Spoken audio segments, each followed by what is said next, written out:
Advocate Suresh Babu, ശുഭാപ്തി വിശ്വാസം ഇല്ല ആർക്കും. ഈ സർക്കാർ ചലച്ചിത്ര മേഖല ശുദ്ധീകരിക്കാൻ ഒരു ചെറുവിരൽ അനക്കില്ല എന്നാണ് പറയുന്നത്. അത് വളരെ പ്രകടമായി. ഞാൻ നേരത്തെ പറഞ്ഞ പോലെ ഇത് കോൾഡ് സ്റ്റോറേജിൽ വെച്ചു, ഫ്രീസറിൽ വെച്ചു. ഇപ്പോഴിതാ ഇതിലുള്ള പ്രധാനപ്പെട്ട ഭാഗങ്ങൾ അത് കട്ട് ചെയ്ത് മാറ്റുന്നു.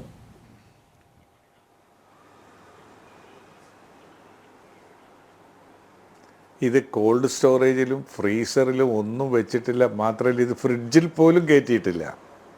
ഈ റിപ്പോർട്ട് അങ്ങനെ പറയാൻ പറ്റുമോ? അങ്ങനെ ഒരു വ്യാഖ്യാനം ശരിയല്ല. 4.25 വർഷം നിയമപരമായ ബാധ്യതകൾ അങ്ങനെ പറയാൻ പറ്റും. അങ്ങനെ പറയാൻ പറ്റും.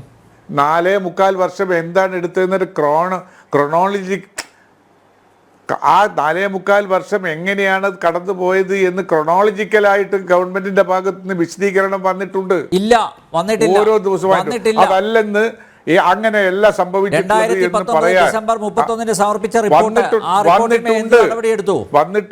ഇല്ല, അതൊക്കെ PM സുരേഷ് ബാബു ഒരു നടപടി എടുത്തില്ല.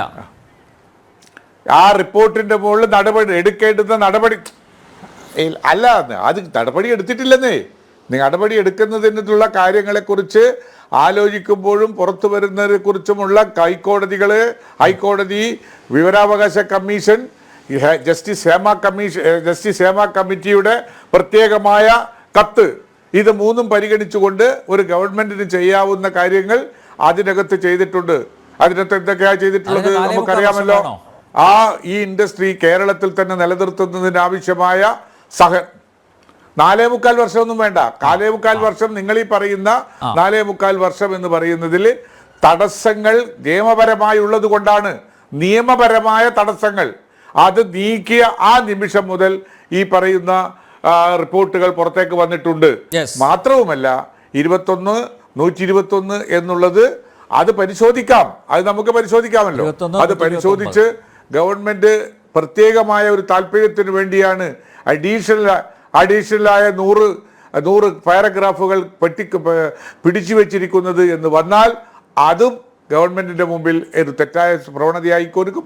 അതല്ല, സമൂഹ നന്മക്ക് വേണ്ടിയുള്ളതാണെങ്കിലും മലയാള സിനിമാ വ്യവസായം കേരളത്തിൻ്റെ അകത്ത് നിന്നുകൊണ്ട് പരിപോഷിപ്പിക്കപ്പെടണം.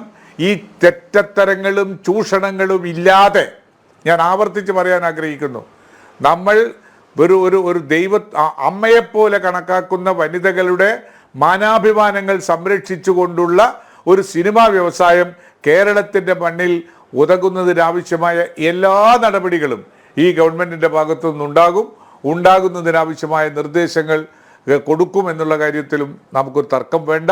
ഈ കാര്യത്തിൽ ഏത് ഉന്നതനായാലും ഉന്നതന്മാര് എന്നുള്ളത് മാറ്റിവെച്ചുകൊണ്ട് ഇടതുപക്ഷ ചിന്താഗതിക്കാരാകട്ടെ അല്ലാത്തവരാകട്ടെ ആരെയായാലും നിയമത്തിന്റെ മുമ്പിൽ കൊണ്ടുവരാനുള്ള സാഹചര്യം ഉണ്ടാകുന്ന പക്ഷം അത് കൊണ്ടുവരികയും ചെയ്യും.